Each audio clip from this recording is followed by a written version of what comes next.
Okay, so yesterday um, we got some economic data that made a lot of people on Wall Street be more optimistic than they should be.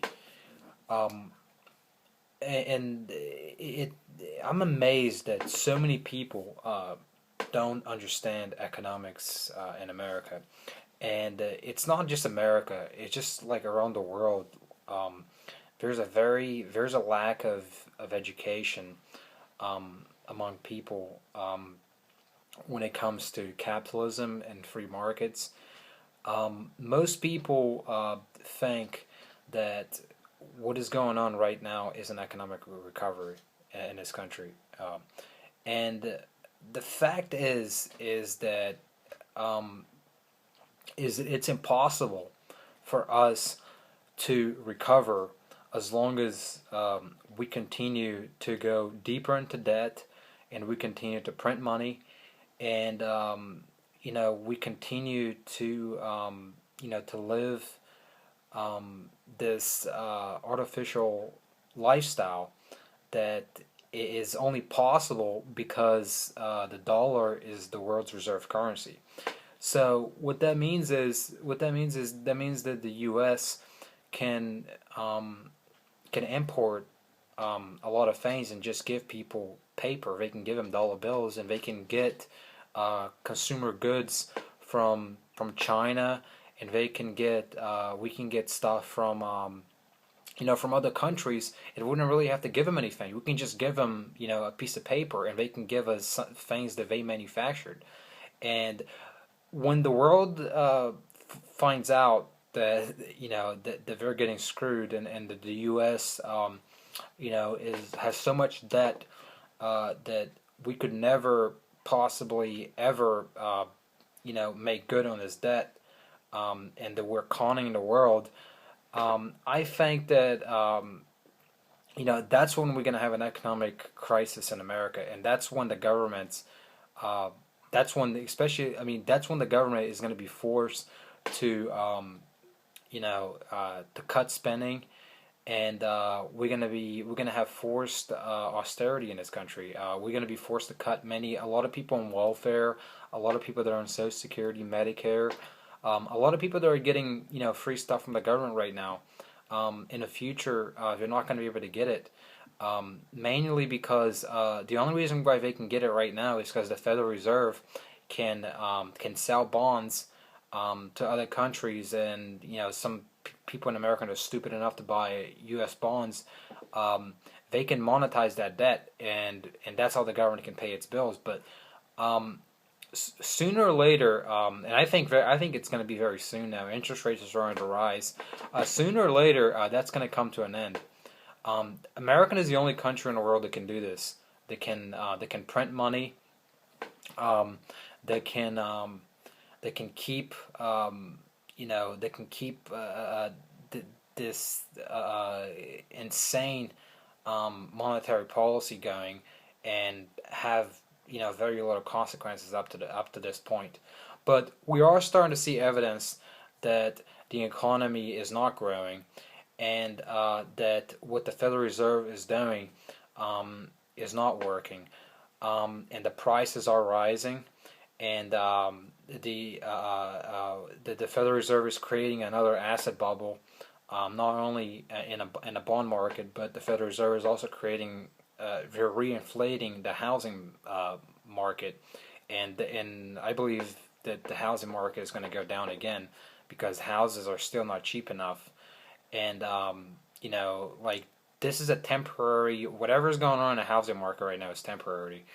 Um, but the other thing that I think it's interesting is that the CPI comes out pretty much every month, and it's reporting that inflation is like 2% or something, and it's something ridiculous. But the what's amazing about it is the CPI does not include food and energy costs.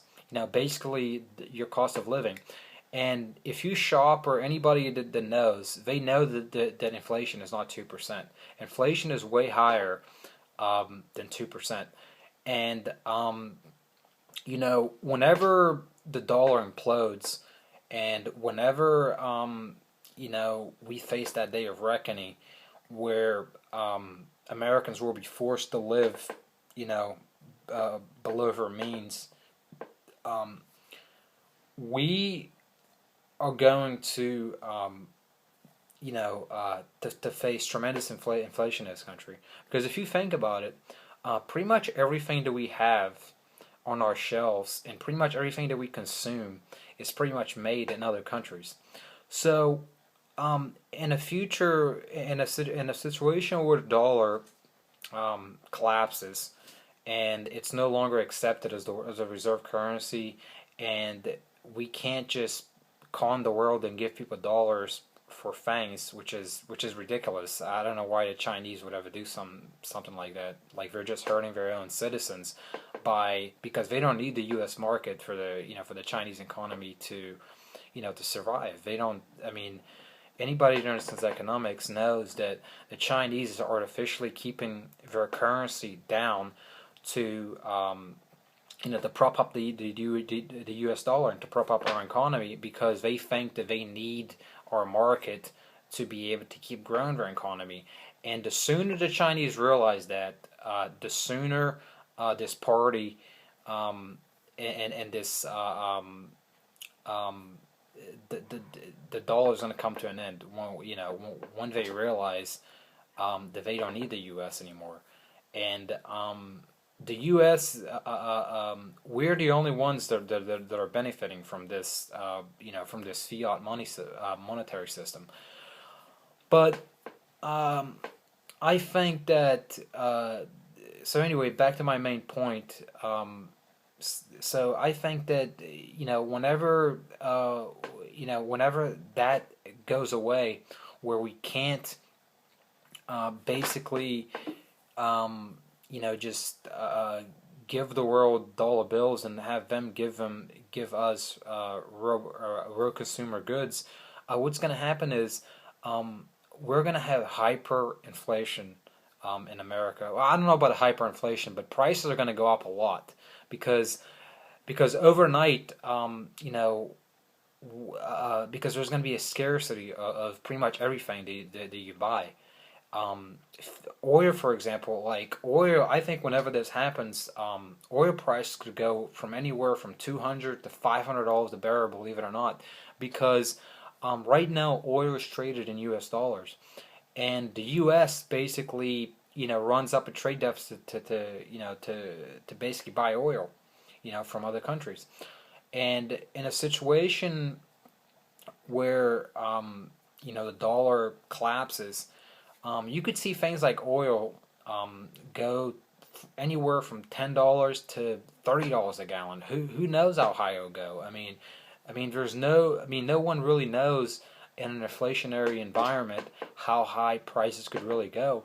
But what I do know is the prices are going to rise. They're going to rise a lot, and prices are rising right now. If anybody here that is watching this, the shops, knows that if you go out there, the prices are rising for pretty much everything. The government wants to say that there is no inflation and that there's price stability, and that the things are not getting more expensive.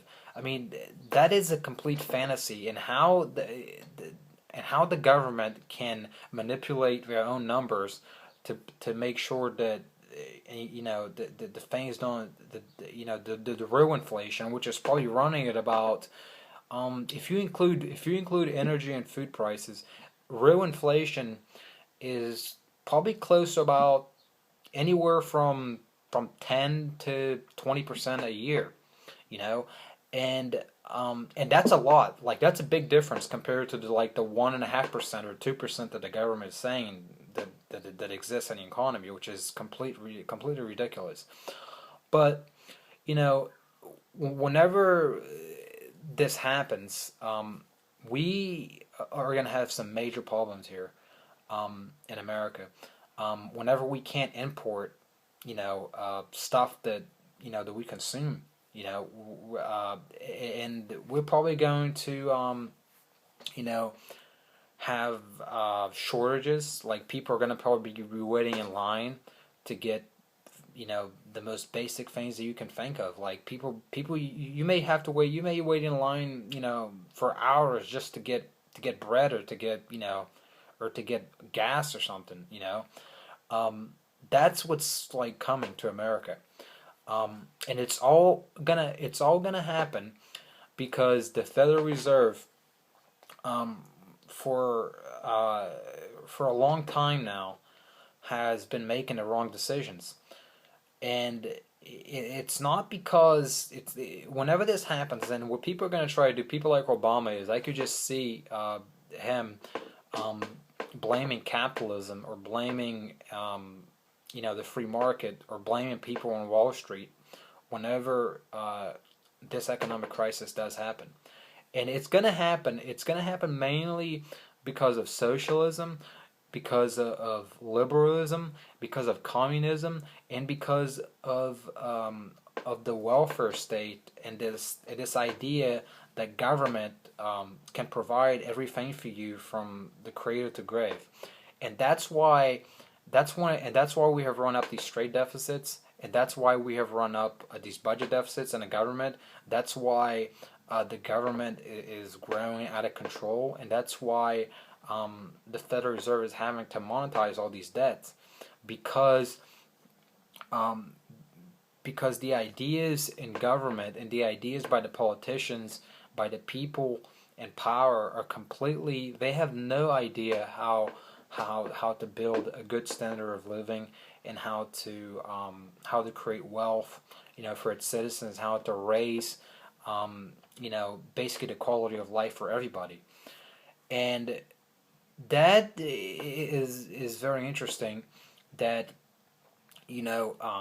people like Obama, especially people on the left, they claim to be for the poor, but whenever this crisis does happen, the people that are going to get hurt the most are going to be the poor. They're going to be the ones that are going to be rioting on the streets. They're the one. They're the ones that are going to be probably. I mean, I don't know what's going to happen, but they may be. There's going to be civil unrest in America when this happens, because a lot of people that are getting government checks and they're depending, they're not working, they're dependent on the government right now. They most of them are probably not gonna like when the government tells them that they are not going to be getting just checks anymore, or that they're going to be getting a smaller check, from the government, um, and you know, and so we're going to be forced to do the right thing, whether we like it or not. The country is going to have to go through this, and we could have gone through it in 2008, but we decided not to. We decided to put in like a patient that to not to delay the pain. We decided to take like Novocaine, and to not to not take the medicine. Even though like medicine usually doesn't taste good, and to use that analogy, that's what we did. We decided that we didn't want to go through the painstaking process that the economy would need to go through, to recover. And if we would have gone through that, if the government would have allowed all the banks to fail, if the government would have allowed the free market to take its course in bankruptcy, and if the government would have not stepped in and bailed anybody out, if the Federal Reserve would have not printed money and bought up assets and bought up bonds, and done all the things that that is harmful to the economy, we would have recovered by now. The economy would be in really good shape right now if we would have made the right decision in 2008. But we didn't do that, and what we did instead was that we just kept making the same mistakes that created the last crisis that we had, and that crisis is going to be overshadowed by this next crisis. So this next crisis is going to be bigger because we could not make the right decisions when we had the chance to. And so the pain that we could have gone through in 2008 is nothing like the pain that we're going to have to go through now, um, to recover whenever this does happen. And I can't predict when this is going to happen, but what I can say is that a lot of people are going to suffer because a lot of people are dependent. A lot of people are going to lose their jobs. First of all, like we just had like a job report yesterday, and what I think it's amazing is that in a situation like this, we need to be creating manufacturing jobs, and people on Wall Street thought, oh, that was a great report. I mean, they were expecting something, they were expecting a bad number yesterday, and we didn't. We just got, we still, it's still bad, but we just didn't get as bad as a number as the people on CNBC were saying, the people on Wall Street. But if you really look at the jobs that were created in May, on the job report yesterday, these are all jobs. These are all low-paying jobs. These are all jobs that we don't need. These are all jobs in the, like I think, let me look here. I think there was like 28,000 jobs that were created in a retail sector. That's basically people that are working in a service sector. We don't need any more people working in banks. We don't need people working. We don't need people working in restaurants. We don't need people working doing things that are just adding to the problem to the problems that we have. We need people. America became a great country because we made things, and because the labor force was productive. You don't create wealth, in this, by importing things and creating debt and things that you can't afford. And a lot of these jobs that, the supposedly 100, I think it was 170,000 jobs that were created. If you look deeply inside of these numbers, a lot of these jobs are temporary jobs. There are not jobs that the economy needs. These jobs only exist because of the imbalances that are created, by the Federal Reserve. Because the free market would properly allocate and would solve and would stabilize these imbalances, in the economy, and capital would be allocated to the right areas. But because the Federal Reserve is keeping interest rates low, and we don't have savings, we just have debt, and there's a huge misallocation of resources right now in the economy. Right now we should be opening factories. We should be investing in capital. We should be investing capital, in making things and making actual goods that we could export to help, pay down, to help create economic growth and to help pay down this debt. So, basically, what I'm trying to say is that we don't have any job growth right now. Like, even if, like, I think I read somewhere that we would need something like, I think like 500,000 jobs a month just to cover for the new people coming into the labor force. And we don't have even close to that. 170,000 doesn't even cover for, for the new people